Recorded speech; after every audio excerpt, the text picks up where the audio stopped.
ಈ ಆನೆ ದಾಳಿಯ ಘಟನೆಗಳು ಪ್ರಕರಣಗಳು ನಿರಂತರವಾಗಿ ಈ ಭಾಗದ ರೈತರು ಮತ್ತೆ ಸಾರ್ವಜನಿಕರು ಪ್ರತಿನಿತ್ಯ ಅನುಭವಿಸ್ತಾ ಇರ್ತಕ್ಕಂಥ ಈ ಯಾತನೆ ಏನಿದೆ, ಬಹುಶಃ ಇದೆಲ್ಲದರ ಕುರಿತಾಗಿ ಇವತ್ತಿನ ದಿನ ಇಲ್ಲಿರ್ತಕ್ಕಂಥ ಎಲ್ಲ ಸ್ಥಳೀಯರು ಒಗ್ಗಟ್ಟಾಗಿ ಇವತ್ತು ಧ್ವನಿಯಾಗಿ ಈ ವಿಚಾರಕ್ಕೆ ಸಂಬಂಧಪಟ್ಟಂತೆ ಅರಣ್ಯ ಇಲಾಖೆಯ ಅಧಿಕಾರಿಗಳಿರ್ಬೋದು, ಅರಣ್ಯ ಇಲಾಖೆಯ ಮಂತ್ರಿ ಇರ್ಬೋದು, ಇವರಿಬ್ಬರಿಗೂ ಕೂಡ ಎಚ್ಚರಿಕೆಯನ್ನ ಮುಟ್ಟಿಸ್ತಕ್ಕಂಥ ಒಂದು ಕೆಲಸವನ್ನ ಇವತ್ತು ಪ್ರಾಮಾಣಿಕವಾಗಿ ಕೈಗೆತ್ತಿಕೊಂಡಿದ್ದಾರೆ. ನಿನ್ನೆ ದಿನ ಆಗಿರ್ತಕ್ಕಂಥ ಪ್ರಕರಣ, ಅನಿತಾ ಅಂತಕ್ಕಂಥ ಒಬ್ರು ಮಹಿಳೆಯ ಮೇಲೆ ಆನೆ ದಾಳಿಯಾಗಿ ಇವತ್ತು ಅವರು ಮೃತಪಟ್ಟಿರ್ತಕ್ಕಂಥ ವಿಚಾರ ನಿನ್ನೆ ದಿನ ನಮ್ಮೆಲ್ಲರ ಗಮನಕ್ಕೆ ಬಂದಿದೆ. ನಾನು ಇಲ್ಲಿ ಬೇರೆ ಯಾವುದು ನಮ್ಮ ಪಕ್ಷದ ಸಂಘಟನೆ ವಿಚಾರವಾಗಿ ಬಂದಂಥ ಸಂದರ್ಭದಲ್ಲಿ ಸುಧಾಕರ್ ಶೆಟ್ಟರು, ಇವತ್ತು ಜೀವರಾಜಣ್ಣ ಅವರು ಕೂಡ ನಮ್ಮ ಜೊತೆಯಲ್ಲಿ ಇದ್ದಾರೆ. ಒಟ್ಟಾರೆಯಾಗಿ ಇಲ್ಲಿ ನಾವು ಬಂದು ನಿಂತಿರ್ತಕ್ಕಂಥದ್ದು ಪಕ್ಷಾತೀತವಾದಂಥ ಒಂದು ಮನಸ್ಥಿತಿಯಿಂದ ಬಂದು ನಿಂತಿದ್ದೇವೆ. ಇಲ್ಲಿ ಯಾವುದೇ ರಾಜಕಾರಣವನ್ನು ಬೆರೆಸ್ತಕ್ಕಂಥ ಅಗತ್ಯತೆ ಬೇಡ. ನಿರಂತರವಾಗಿ ಈ ಭಾಗದ ರೈತರು, ಸಾರ್ವಜನಿಕರು ಎದುರಿಸ್ತಾ ಇರ್ತಕ್ಕಂಥ ಈ ಸಮಸ್ಯೆಗೆ ಅರಣ್ಯ ಇಲಾಖೆಯ ಮಂತ್ರಿಗಳು ನಿನ್ನೆ ದಿನ ಒಂದು ಹೇಳಿಕೆಯನ್ನು ಕೊಟ್ಟಿದ್ದಾರೆ. ಅವ್ರಿಗೆ ಬಹುಶಃ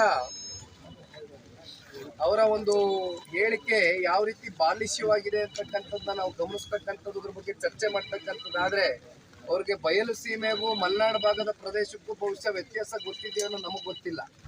ಆದರೆ ಇಲ್ಲಿ ಇವತ್ತಿನ ದಿನ ಏನು ಈ ಘಟನೆಗಳು ನಿರಂತರವಾಗಿ ಮತ್ತೆ ಮರುಕಳಿಸ್ತಾ ಇದೆ. ಒಂದ್ ಕಡೆ ಸರ್ಕಾರಗಳು ಮೃತಪಟ್ಟಿರ್ತಕ್ಕಂಥ ಕುಟುಂಬಕ್ಕೆ ಪರಿಹಾರ ಕೊಡ್ತಕ್ಕಂಥದ್ದು ಒಂದು ಭಾಗ, ಯಾರು ಕೂಡ ಅವರ ಪರಿಹಾರಕ್ಕೆ ಇವತ್ತು ನಂಬ್ಕೊಂಡು ಜೀವನ ಮಾಡ್ತಾ ಇಲ್ಲ. ಯಾಕೆಂದ್ರೆ ಇಂಥ ಘಟನೆಗಳು ಒಂದು ಜೀವಕ್ಕೆ ಬೆಲೆ ಕೊಡಬೇಕಾಗ್ತದೆ, ಆದ್ರೆ ಇದು ನಡೀತಾ ಇಲ್ಲ. ಈ ಕೂಡಲೇ ಅರಣ್ಯ ಇಲಾಖೆಯ ಮಂತ್ರಿಗಳು ದಯಮಾಡಿ ಸ್ಥಳಕ್ಕೆ ಬಂದು ಸ್ಥಳದಲ್ಲಿ ಏನ್ ನಡೀತಾ ಇದೆ ಅಂತಕ್ಕಂಥ ಒಂದು ಪರಿಶೀಲನೆ ಮಾಡಿ, ಸರ್ವ ಪಕ್ಷದ ಮುಖಂಡಗಳ ಜೊತೆನೂ ಕೂತ್ಕೊಂಡು ಒಂದು ರೌಂಡ್ ಚರ್ಚೆ ಮಾಡಿ, ಅರಣ್ಯ ಇಲಾಖೆ ಅಧಿಕಾರಿಗಳು, ಸರ್ವ ಪಕ್ಷದ ಮುಖಂಡರು ಎಲ್ಲರೂ ಕೂತ್ಕೊಂಡು ಚರ್ಚೆ ಮಾಡಿ ತಮ್ಮ ಅಭಿಪ್ರಾಯಗಳು ಮತ್ತೆ ಸ್ಥಳೀಯವಾಗಿ ಇರ್ತಕ್ಕಂಥ ರೈತರು ಮತ್ತೆ ಇಲ್ಲ ಸಾರ್ವಜನಿಕರು ಬಗ್ಗೆ ಚರ್ಚೆ ಮಾಡ್ತಿದ್ದೀರಿ, ಬೀದಿಗಳು ಹೋರಾಟ ಮಾಡ್ತಿದ್ದೀರಿ. ನಿಮ್ಮ ನಿಜವಾದಂತ ಇವತ್ತು ಇರ್ತಕ್ಕಂಥ ಸಮಸ್ಯೆಗಳನ್ನ ಅರ್ಥೈಸ್ಕೊಂಡು ಇದಕ್ಕೆ ಬದ್ಧರಾಗಿ ದಯಮಾಡಿ ಯಾವುದಾದ್ರೂ ಶಾಶ್ವತವಾದಂಥ ಒಂದು ಪರಿಹಾರವನ್ನು ಕೈಗೆ ಎತ್ಕೊಳ್ಳದೆ ಹೋದ್ರೆ ಇದು ಬಹಳ ಉಗ್ರವಾಗಿ ದೊಡ್ಡ ಮಟ್ಟದಲ್ಲಿ ಇವತ್ತು ಈ ಹೋರಾಟವನ್ನು ಕೈಗೆತ್ಕೊಳ್ತೇವೆ. ಮುಖ್ಯಮಂತ್ರಿಗಳ ವಿಧಾನಮಂಡಲಗಳನ್ನು ಕೂಡ ಮಾಡ್ತಕ್ಕಂಥ ಪ್ರಾಮಾಣಿಕ ಪ್ರಯತ್ನವನ್ನ ಮಾಡ್ತೇವೆ. ಪ್ರಶ್ನೆ ಇಲ್ಲ.